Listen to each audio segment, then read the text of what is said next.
Good evening, believers. How are you doing today? This is Love Coach Dasha coming to you today for the Healing Hour Live. Now, if you've never been with me before, you don't know what it is that I do here.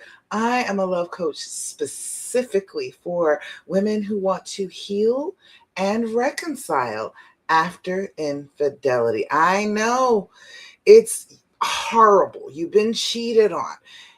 It is supposed to be the end of the relationship, but for you, it's just not.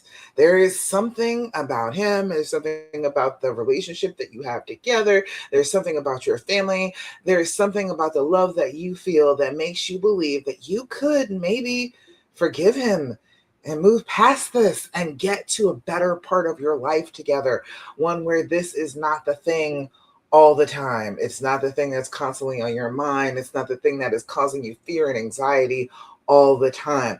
I am here to tell you that that is absolutely possible. I know so many people will tell you that that's not a possible thing, but I've been through it. I am 18 years past the last of the infidelity, not the first of it, but the last of it. And I am here to tell you about a new day. I am here to tell you about a day where you are not concerned about the alarms going off on his phone. You are not concerned about him texting. You are not concerned about where his location says he is. There is an after. There is an after infidelity. This is a huge betrayal, but that does not mean it's the end of your life. You can get through it. All right. And that's what I'm here to do. I am here to help you with all the things that I did to get through it. I want to tell them, I want to share them with you so you know how to get through it. And then you can tell the next woman, okay? I want that to be your assignment. That is the final phase of healing, is the inspiration phase where you can be an inspiration to another woman who thought, I don't know if I can do this. And you can say, girl, hey, yeah, you can. I did it. Let me show you. All right. I want you to be able to do that. That's when you can tell this story and it doesn't make you cry anymore. You have gotten beyond that chapter and you have gotten to a place of wisdom where you can actually tell somebody else how to handle this, how to get past all the roller coaster of emotions, how to reconnect, how to feel closer again. You can be the one to do that. Just come along for my ride, all right? I'm going to tell you everything I know. If you've got questions, comments, thoughts, complaints, I want you to put them in the comments. I will answer every question that comes, okay? All right, y'all. So I'm live on my Facebook group, Love After Cheating. If you have not joined Love After Cheating, I want you to go right now. And if you're watching this on replay, pause, go join the group, and then come back and watch the rest of the video, okay? But I need you to come join my Love After Cheating group. My Love After Cheating group is where I am, all right? It's over 6,000 women strong who are all staying and reconciling. You're not by yourself, okay? This is not some super extraordinary thing that you're doing. Me without doing like any advertising whatsoever. The group is like 6,000 people strong, just off me answering some questions in groups, doing these lives. Okay, so you're not by yourself. Don't sit in the loneliness after betrayal and feel like, oh, there's nobody else who understands what's going on with me. There are plenty of people who have worked with me in the group who will give you advice too. So come on in, make yourself at home in my Love After Cheating group on Facebook, okay? All right. I am on YouTube, Love Coach Dasha, and I am on Facebook, Love Coach Dasha too. So if you want to catch me live, you can catch me live all sorts of places, okay? All right. Good to go. Got everything? All right. I can see everything. Lovely.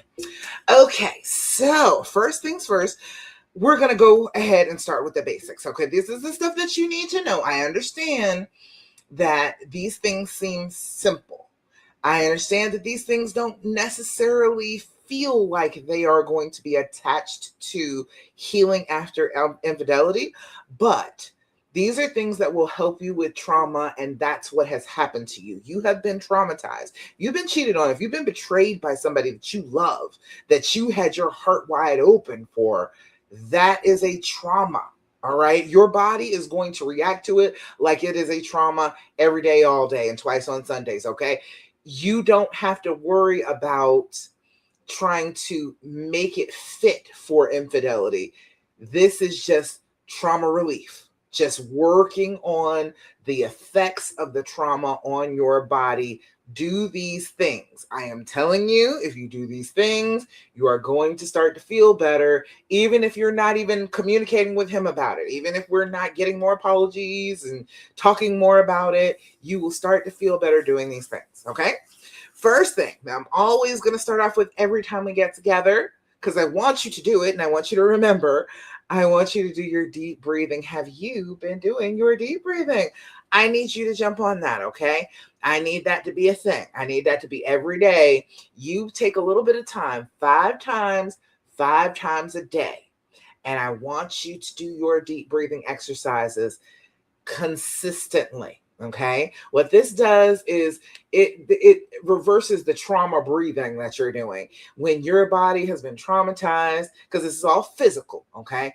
When you have been traumatized, your body starts to breathe in a different way. It's more shallow. You are sipping in air. You're not fully blowing out your breath when you exhale.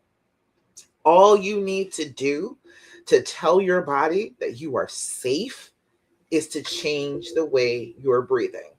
Slow it way down, get in control of it. When you can do that, you are sending an immediate signal to your brain that, hey, I have scanned the horizon. There is nothing out here that's going to eat me. I am safe. There is no need for that breathing. Okay. There's no need for the fight or flight response to kick in right this second. I might need it later, but you just go ahead and rest until I do. Okay. So we do 4-7-8 breathing together. Now, you can do whatever breathing technique you want as long as you're doing it. I don't care what it is. There are things that you can do, like alternate nostril breathing. You can plug one side of your nose, inhale and exhale through the other side, then switch. Okay. You can do what's called square breathing, which is counting, um, in for 6, hold for 6, exhale for 6, wait for 6. Okay, you could do that. Doesn't matter, just as long as you're doing it and you're doing it consistently, because the consistency is what is going to continue to tell your brain that you're safe and you're okay. Okay. So we do 4-7-8 breathing. What we do is blow out, trying to deflate our lungs completely, get as much of that carbon dioxide out of our lungs as we possibly can. Then we're going to inhale for a count of 4, hold that breath for a count of 7, and then we're going to blow out like we're blowing out an entire cake full of birthday candles for a count of 8. Now, when you blow out, make the noise of blowing. Make that sound. When you do that, what you are doing each and every time you do that is telling your brain, I am safe.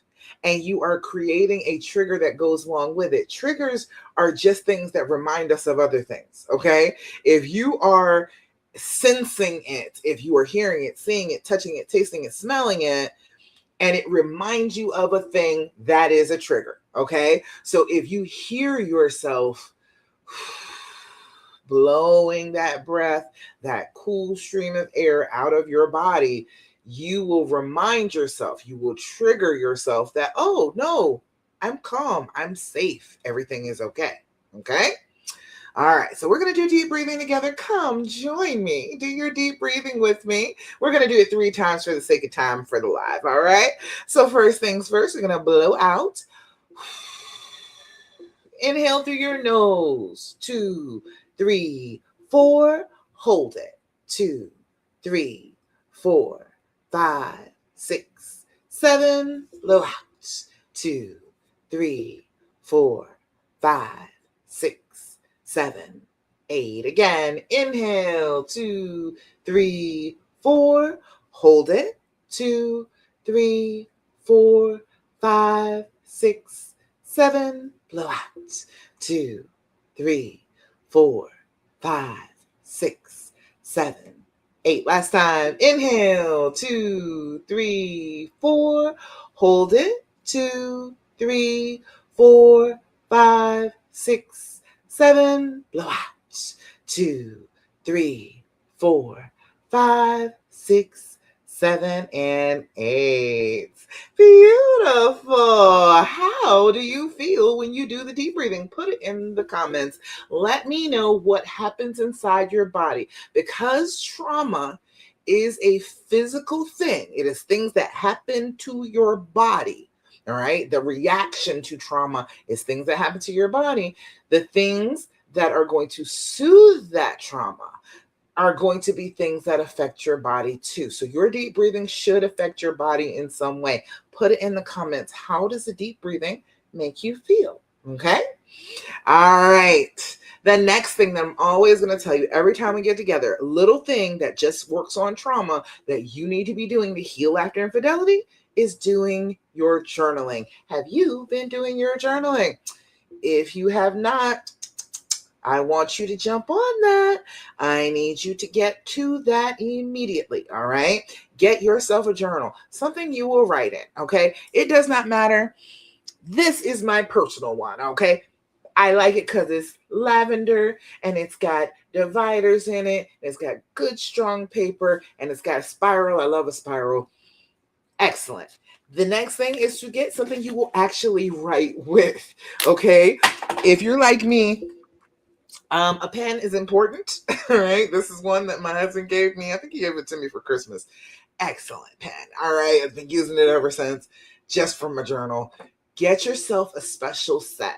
Your journal and your pen need to be personalized to you. You need to want to use them, okay? You need to be like, oh, that makes me want to write something when you see it, okay? All right, that's the first thing. Second thing is, when you're doing your journaling, I need you to do your date, your time, and your level of anxiety when you're writing. Now, your date and your time are going to tell you what the patterns are to what you're feeling. You will be able to figure out what you're triggered by, things that stress you out, things that make you feel good. You'll be able to do that because you will be writing in your journal. If you are just doing it consistently, twice a day, about 5 minutes in the morning, 5 minutes before you go to bed, you are going to have a wealth of information at your fingertips all about the trauma that you're going through, okay? If you want to write extra, that's fine, but not more than 5 minutes, okay? I want you to make it a habit that this is the most important stuff.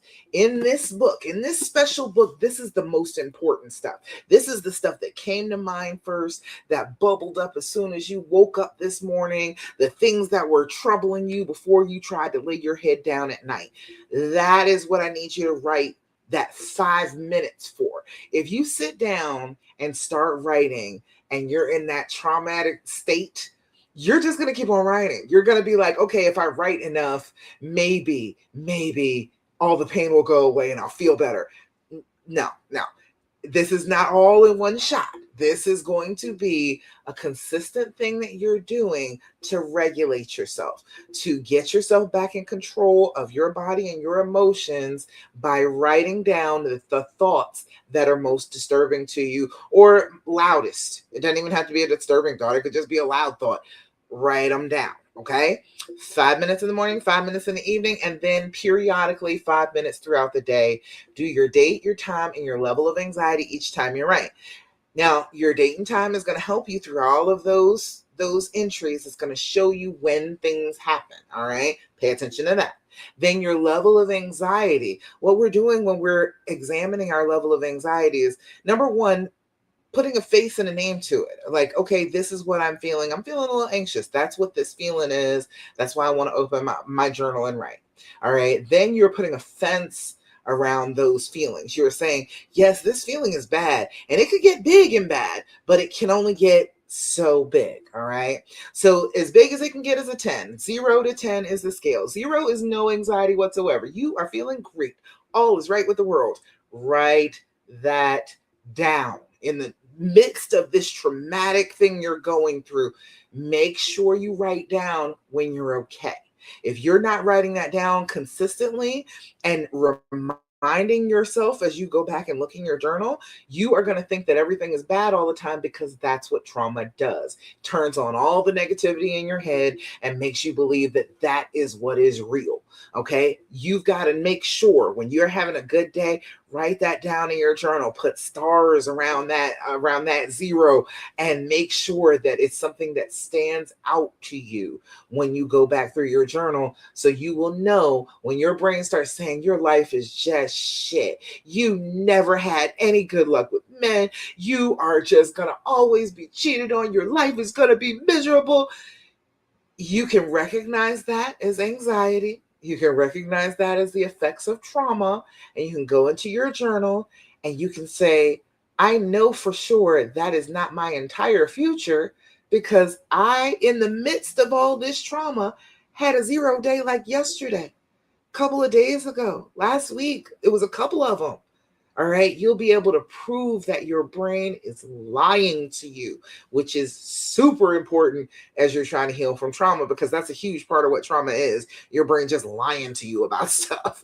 Okay. So I need you to pay attention to that. Daytime level of anxiety. Oh, a 0 is great. Now a 10. A 10 is an absolute loss of control. A 10 is, I want to rip my hair out, tear my clothes off, run screaming down the street naked because I have lost control of myself. Okay. If you are at a 10, you are not sitting down at your desk with a pen in your hand about to write in your journal. You can write about you were a 10 earlier that day, but you can't sit down and be like, oh, right now I'm a 10 and this is why. No, that's a lot of logic for being out of control. Okay. You will start to discern the levels by doing this. You will learn that a 10, okay, that's a loss of control. So if I have any control over myself, I'm not quite at a 10. So it's not as bad as it could be. So maybe I can make it a little bit better. Okay. Then also, when you're doing your journaling, this is also going to show you that you are doing something that helps. Because when you start off journaling and you're a 7, and then you finish your journaling, you write your level of anxiety at the end of that session of writing, and you're like, oh, I'm actually like a 6 or maybe a 5.5 now. You will be able to see in just that little bit of writing, just that paragraph or two that you have written in that 5 minutes, you have already made yourself feel better. It has brought that level of anxiety down to a much more manageable level very quickly. Okay, you will start to see that it is possible for that to happen. That is the most important thing as you are healing, to be able to see that it can actually occur. You can calm down. You can feel better. You can stop the spiral once it's already started. Okay. All right. Next thing. The next thing that I'm going to always remind you of every time we get together, I need you, honey, develop an attitude of gratitude. You need to, every day when you open up your journal, write down 5 things that you're grateful for. Okay. I want you to do that. Make that a consistent thing so that you are always appreciating the good things in your life, because life goes by really, really fast.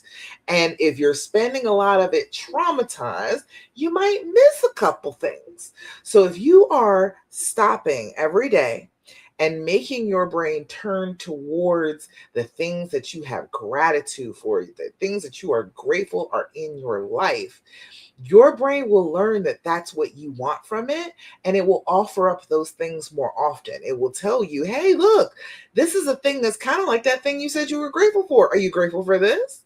It will present things to you if you get into the habit of looking for them. That's why I always do Thirsty Thursday. I want to hear the good things in your life.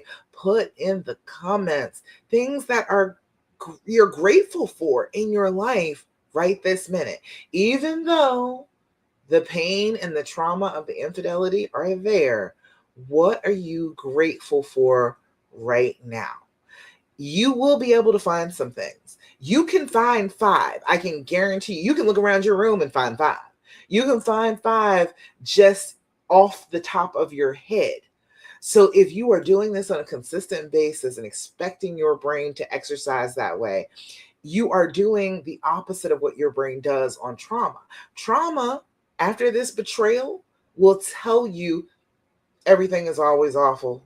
Everything is terrible. This is another way to prove that it's not all bad, that this life is good and that you have good things in it. Okay. And that will give you a little bit more hope towards healing.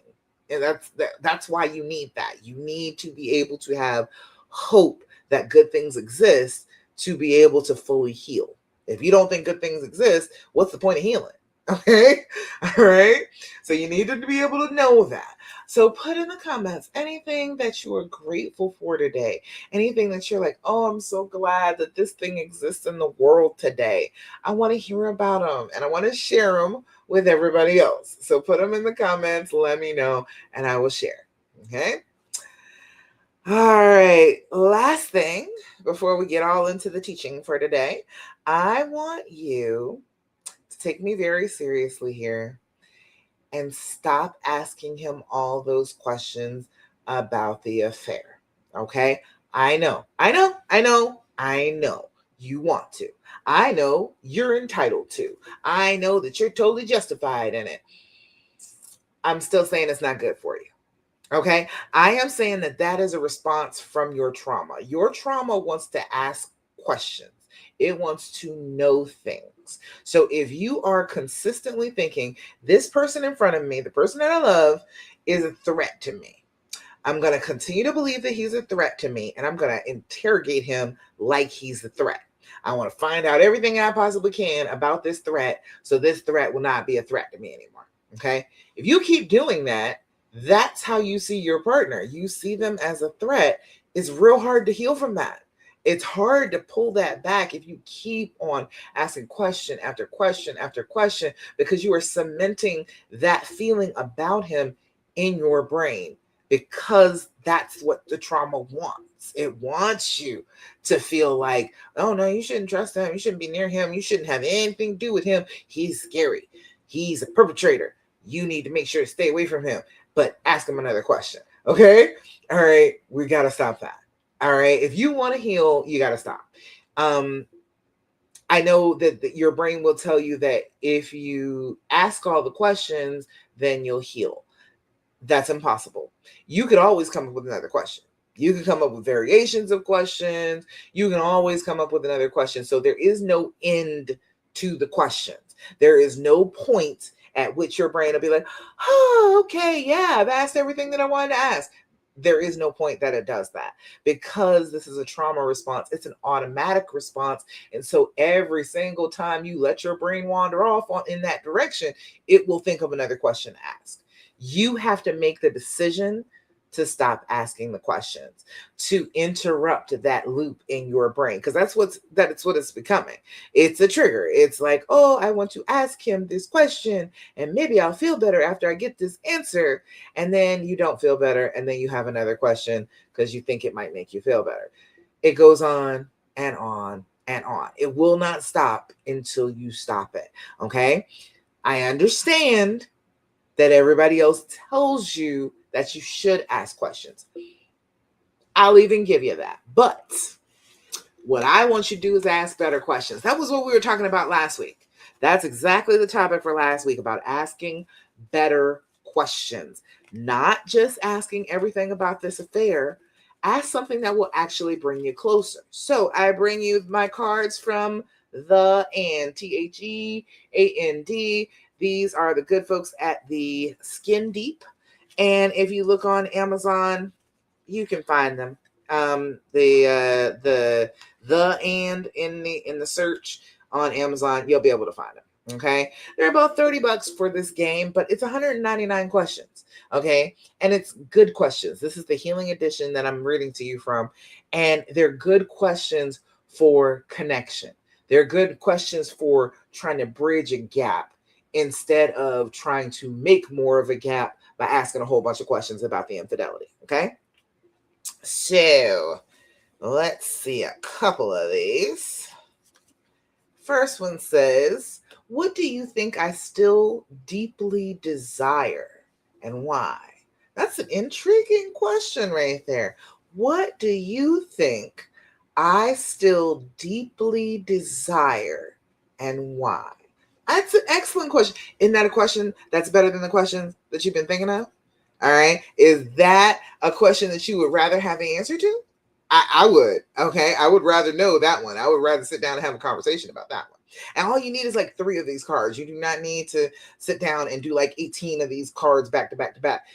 A couple of them will produce quite a bit of conversation. All right. If you're just free to talk about whatever it is that they talk about, you'll get some good conversation. You'll get real connection instead of separation, instead of pushing away through the questions about the infidelity. Okay. Another one says, what actions would earn your trust even more? Oh boy, that might trigger you a little bit. Okay. If you had to ask him that question and you're like, what action would earn your trust even more? Like, you're asking him how he can trust you more. Now that might be triggering, okay? It might be, all right? But you're going to get some good information from that. You're going to get good information from this question if you're willing to hear the answer. That's going to increase your connection. It's going to calm you. It's going to soothe you. It's going to make you feel closer to this person, okay? And one more randomly out of the deck. How do we succeed together? And what does that mean to you? Isn't that what you want, to succeed together? You get to talk about your version of success. He can talk about his version of success. You can see how they mesh together. That is an excellent question. Much, much better than where did you sleep with her?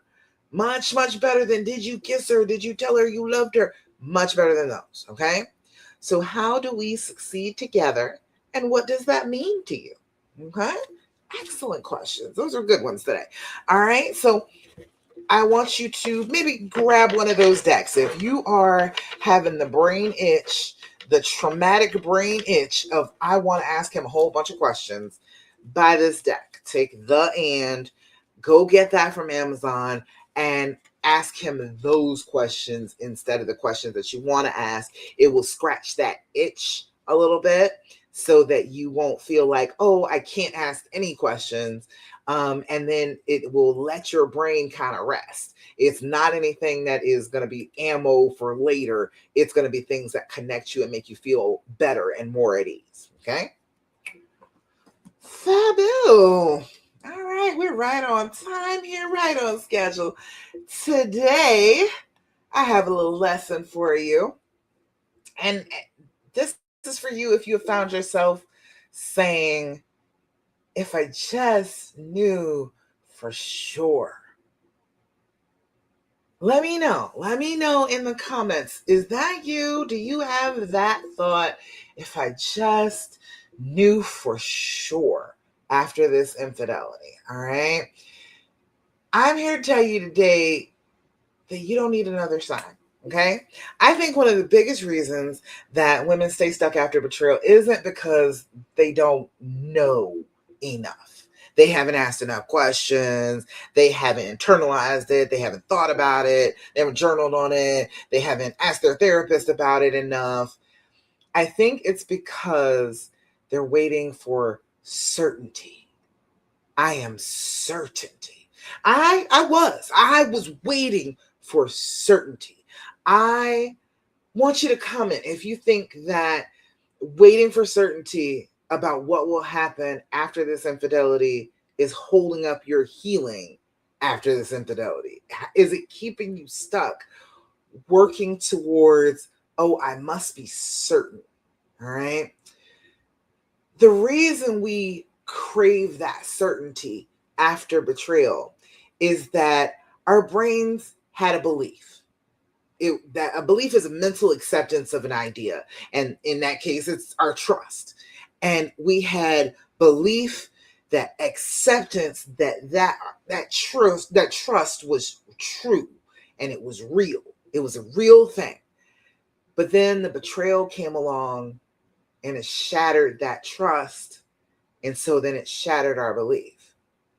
So when our brains had to face that, face the belief being shattered, being broken apart, losing that belief felt terrifying. It's scary. It's scary as hell to lose a belief because you have accepted it to be true, and we internalize what is true. So your brain starts chasing after guarantees, trying to find that belief again, trying to feel safe again. And then we confuse certainty with safety. If I am certain, then I must be safe. Okay? Some examples. One more apology. If I get one more apology, he'll never do this again.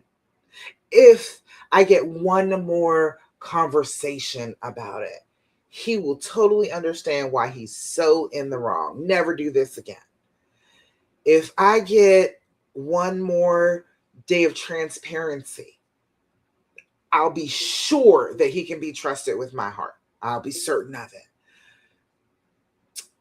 If I get one more counseling session, then he will know that he is in the wrong and needs to work on all the things so that I can feel safe with him again.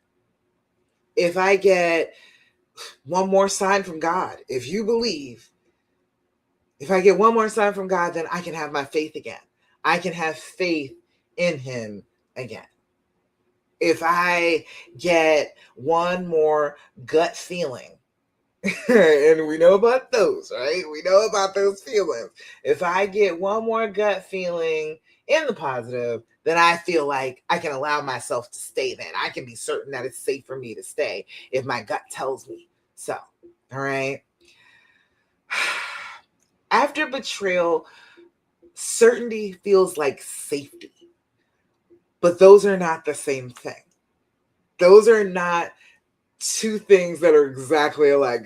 Certainty is being sure of something. Safety is even if you're not sure, you know you'd be all right. Okay? Fear loves just one more. All right. Fear sounds reasonable. It sounds totally reasonable when it's talking to you. It says just wait a little bit longer. Just get one more piece of proof that you can move forward, and then you can move forward. Make sure that you're not making any mistakes. Make sure that you are not making any mistakes, and then you can feel good, and then you can move forward, and you can love him all you want to then because you're not making any mistakes. All right. The problem with that is the finish line will always keep moving. And the finish line for this race is your healing. So you're always chasing your healing. You never quite get to it because there's always something in your brain that says, wait, just a little bit more before we heal, before we let it go. Because that's what your brain is designed to do. It's supposed to try and look out for dangers so that you don't get hurt. And so it will always keep moving the finish line and making sure you don't completely heal because it doesn't want you to forget this pain so that you remember the next time that this could possibly happen to you. Fear doesn't usually tell us no. It doesn't just say no. It says, not yet. Not yet. Hold. Wait for it. Okay? That's what it says to you. It says that if you just hold still, if you fawn, then you might be safe from the big bad. It won't see you if you just hold on, if you just wait. The bad thing won't get to you. Okay? Certainty is very often fear just dressed up in a reasonable outfit. Okay? It makes it sound totally reasonable to wait. Hold on. But then you're always waiting for your healing to start. And I think you've waited long enough for that. All right? What you're really waiting for, if you think about it, most women that I have encountered as I've been doing this, as I've been coaching women after infidelity, most women are not actually waiting for another sign. They're waiting for permission. They're waiting for permission to trust themselves again. They're waiting for permission to set boundaries. They're waiting for permission to reconcile. They're waiting for permission to leave. They're waiting for permission to rest and stop obsessing. And they're waiting for permission to believe that they're going to survive no matter what comes next. They're all waiting for that. You are probably waiting for one of those things in order to heal. Most of the time, we're not looking for another sign. We're looking for a permission to be able to trust ourselves. And I want you to trust yourself. I don't think that you're wrong in this. If you are feeling like this is your person, maybe ask yourself better questions. How about that? Last week we were talking about asking the better questions. So instead of right now thinking, what sign is it that I need to be able to heal, to be able to move on, to be able to reconcile, to be able to do whatever it is that I want to do? Try asking better questions. What do I already know? All right, that's a good reason to do your journaling. You can go back and you will know the things that you absolutely know because they'll be in the journal. All right. What is fear trying to talk me out of? Okay. Your fear is trying to talk you out of something. It's trying to talk you out of something almost every day. All right. Even if it isn't about the infidelity, your fear is trying to talk you out of some shit on a regular basis. So, what is your fear trying to talk you out of right this second? What decision aligns most with the woman I'm becoming? The woman that I want to be, the healed woman, the wiser woman, the sharper woman, the smarter woman, the fiercer woman that I am going to be after this trauma is resolved. What decision would she make? That healed version of me. What decision would she make right now? What would she choose? And I think this one is the best one. If I trusted myself, what would be my next step? Instead of waiting for a sign, because then you got to interpret the sign. All right. Then you got to accurately, okay, interpret the sign if you even get the sign. So you've got to trust yourself pretty good if you're going to just interpret the sign on your own and run with it. So instead of waiting for any signs, ask yourself, okay, if I did trust myself like that, then what would I do next? What would be my next step? Right? Those are better questions. All right. Those are better questions that are going to get you to healing a whole lot faster than what sign do I need to wait for? Okay. So, what's one decision you've been waiting to make because you've been hoping that you'll just get one more sign about it after this infidelity? What are you waiting for? Are you waiting to leave? Are you waiting to stay? Are you waiting to forgive him? Are you waiting to actually let down your guard and allow yourself to love again? What decision are you holding off on because you're waiting and hoping one more sign makes it clear for you?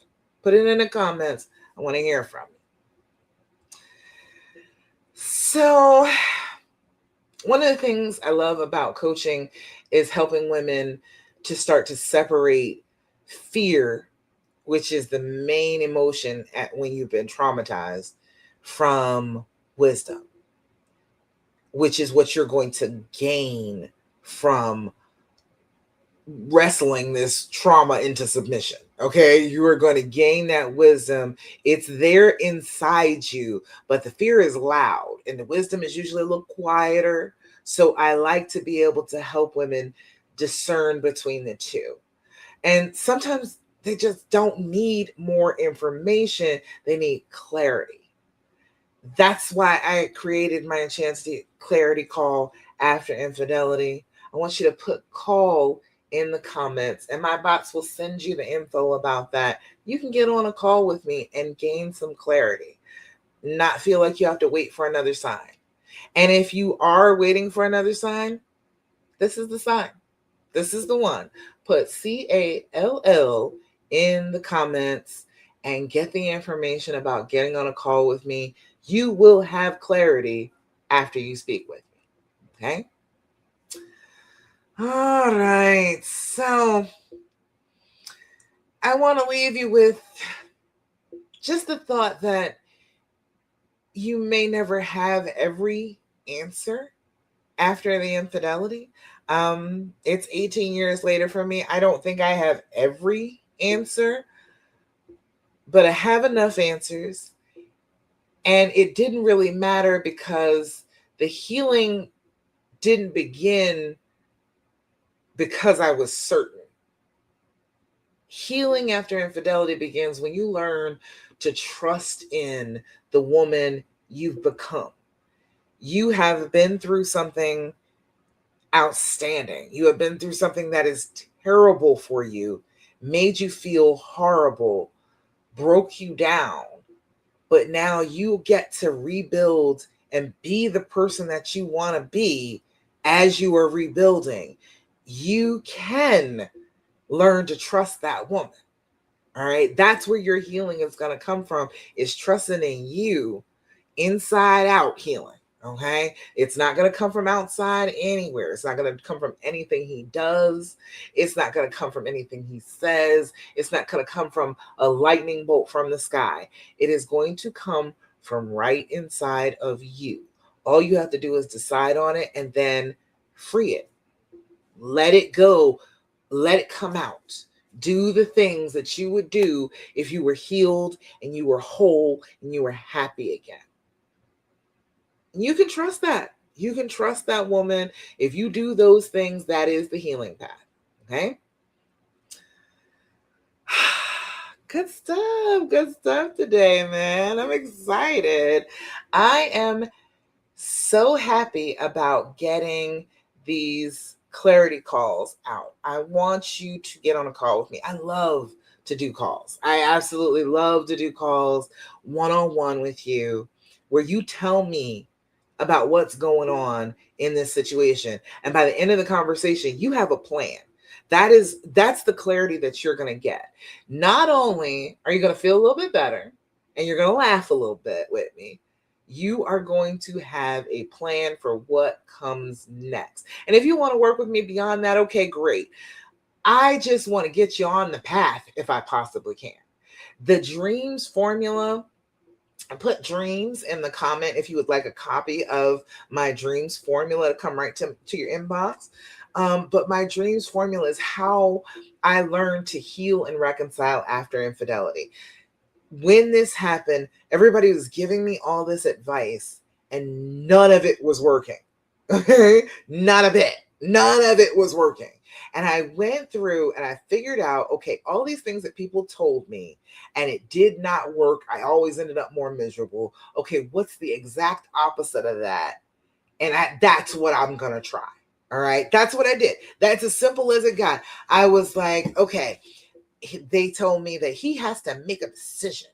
He has to choose you. He has to choose this relationship. He has to make sure that he has let go of everybody and he is acting like he is supposed to if you want to believe in his decision. Okay? I'm saying that in this situation, not only you are traumatized, all right? When you get in trouble, it's traumatic. All right. So he's actually going through some trauma right now, too. The fact that you found out, all right, the fact that you are miserable, the fact that his life is crumbling is a trauma. I know it's a well-deserved trauma, but it is a trauma. So waiting on him to make decisions about you in your trauma, that seems kind of dumb. I know that logically it's like, oh, he should make a decision, but I don't feel like he should get to make this decision. I feel like if you're going to stay together, if you're going to work it out, that needs to be your decision. He's already been making poor decisions. I think that you need to be the one to be able to say, okay, we are going to work this out. That's what's going to happen from now on. I don't think he's capable. Okay. The R in dreams is for recognizing and then overcoming that fear speech, the thoughts in your head that keep repeating, the stuff that you want to journal, the things that you hear from other women about trying to heal and reconcile after infidelity, that, oh, you're being a doormat and you're being a pick me and this will never work and he's just going to cheat on you. And it's all of that noise that comes from inside and you hear from outside. People would tell me that I should just feel my fears and confront him about my fears. All right. That didn't work. That didn't work.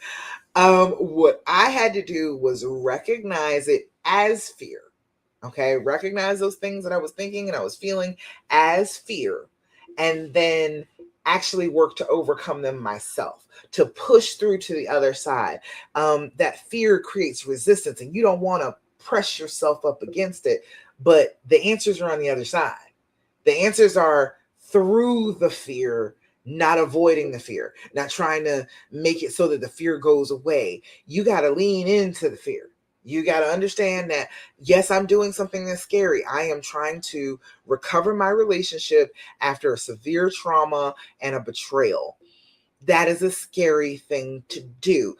It's reasonable to be scared. However, it's not reasonable not to do what you want just because you're scared. Okay. When I figured that out, it worked. All right. So there are four more. All right. The E, the A, and the S. All of the steps of the dreams formula are in my guide, How to Heal and Reconcile After Infidelity, your guide to the dreams formula. So all you need to do to try and get this guide to the healing path is put path in the comments, PATH, to get my guide, How to Heal and Reconcile After Infidelity. The 6 steps of the dreams formula explained to you, laid out, so that you can start to travel that healing path. I want you to get off the hurting path. Right now, all the things that you're doing are from the trauma, and that is the path of hurting. That is the path of, I am in pain, and I am going to keep on feeling this pain so that I don't ever forget this pain, so this pain never happens to me again. All right? That's just the path of just continuing to hurt. I want you to get on the healing path, because on the healing path, yes, the pain starts to lift. You still remember it. It's still very clear, but you're not afraid every day that the pain is going to come back. You're not always terrified that any wrong move is going to lead you back to that deep, dark part of the woods. I want you to be able to find the path, get on the path, and then be able to get out of the woods and get to your castle and get to your happily ever after as fast as possible. All right. Instead of getting more and more lost in the dark, I want you to get home. So feel free to put it in the comments, PATH, and I will send you a copy, free copy of my guide, How to Heal and Reconcile After Infidelity. Okay. All right. I think we're coming to the end here. All right. One last thing we got to talk about. I was chatting with you earlier about the things that you can do that are going to help you to start to heal this trauma. All right. I got one more for you. All right. First one was do your deep breathing, do your journaling, do your gratitude practice, and stop asking all those questions. Those 4, those are going to get you well on the way. But I want you to feel good about you too, because remember, trauma makes everything seem bad. It does that about you too. It says that you are bad. You are just such doormat, and you are just going to tolerate being treated bad for your entire life. Your brain will tell you awful things about you. So I want you to do your affirmations. Now, I have a set of affirmations that are just for healing and reconciling after infidelity. If you want a copy of those, put affirmation in the comments and I will send you a copy. My bots will get on that quickly. But I want you to just pick an affirmation. You can get these from anywhere. This is a deck of cards I got from Five Below. All right. You can get them from anywhere. You can get them from Etsy. You can get them from Amazon. Just a deck of affirmation cards. And whatever affirmation comes up for that day, you say it. You say it like you mean it, girl. You say it like it is the most true statement you've ever made in your life. All right. And then you will have this record. You look yourself in the eye, say it like you mean it, and your brain creates a record of you saying that. And so every time there's that negative thought about yourself, you come back with the affirmation, with the recording in your brain of, no, no, no, I don't believe that about myself. I don't believe that bad thing. I believe this good thing. And you constantly correct your brain instead of allowing it to tell you that you're awful, that you deserve this, that you'll never have anybody faithful. You are interrupting that loop inside your brain and not accepting it. And it'll make it a whole lot easier for you to heal from this trauma. Okay. So, this is a good one. Affirmation for today is, today I feel good. Today I know deep down that I look good, feel good, and I am a good person. Isn't that wonderful? Wouldn't you rather hear that replaying in your head instead of "you're such a doormat"? Wouldn't you rather hear that? Wouldn't that be a much better message to have inside your head as you go through your week? So that is your affirmation for the week. Today I feel good. Today I know deep down that I look good, feel good, and I am a good person. I love it. Oh, that's a good one. All right. So I think that's about it. That's all I got for you this week. Remember to do the practices, do your deep breathing, do your journaling, do your gratitude practice. Stop asking him all those questions and do your affirmations. But all of that being said, the most important thing is do not do what the fear and the pain tell you to do after infidelity. After this type of betrayal, your brain will tell you awful things to do.